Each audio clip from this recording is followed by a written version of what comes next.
ነገሬ ቢቆይ ቢዘገይ እንኳን የምፈልግ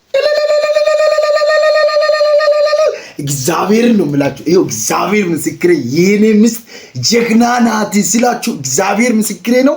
እናቴ ትሙት ከምሬን ነው። በቃ እግዚአብሔር ልጃችን ማለት ነው። ይሄ ፊት ጠረጴዛ በፊት ምግብ ምንበላበትን ላሳያችሁ።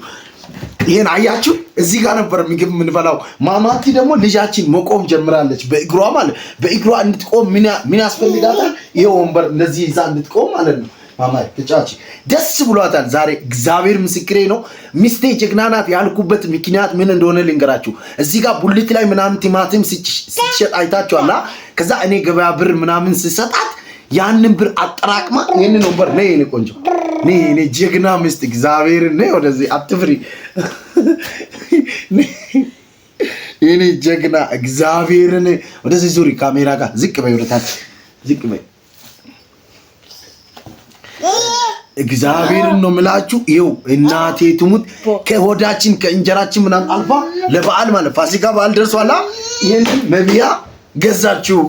እኔ ብር ሳልሰጣት እኮ ነው። እኔ ሳልሰጣት ምን አድርገሽ ነው ገዛሽው? ነገር እዚህ ጋር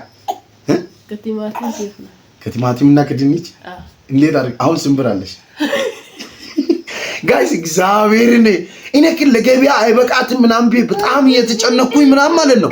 ግን እሷ አጠራቅማ ስንብር ገዛሽ። ይሄንን 1500 ብር አጠራቅማ ማለት ነው 1500 ብር ገዛች። የኔ ጀግና ምስት እግዚአብሔርን ነው የምላችሁ። ለራሷ መቀማጠል ምናምን የሆነ ነገር ሳትፈልግ ማለት ነው። ትላንት ደስ እንድላብዬ ነው ፀጉሯን ዝም ብዬ ካክስ ያሰራሁት። ግን ዛሬ ቤት ስመጣ ይሄንን ነገር አዘጋጅታ ገዝታ ልጄ እዛው ላይ ቆማ እየተጫወተች ያለው መጣ። ጀግና አይደለች? የኔ ውድድ ነው ማረግሽ። እግዚአብሔርን ነው የምልሽ። እኔ የምር የኔ ምስት ጀግና ናት። ከዚህ ወደዚህ አባቴ ይመቻችሁ። አራዳ ልጆች እንደኔ አይነት ጀግና ምስት ይስጣችሁ ነው የምላችሁ። ተሻገር ያለኝ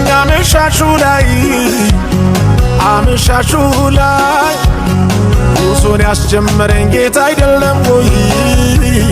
ጌታ አይደለም ወይ? ሌቱ ቢጨላልም እስከሚነጋጋ ስለተናገረኝ ልቤ በሱ አይሰጋም።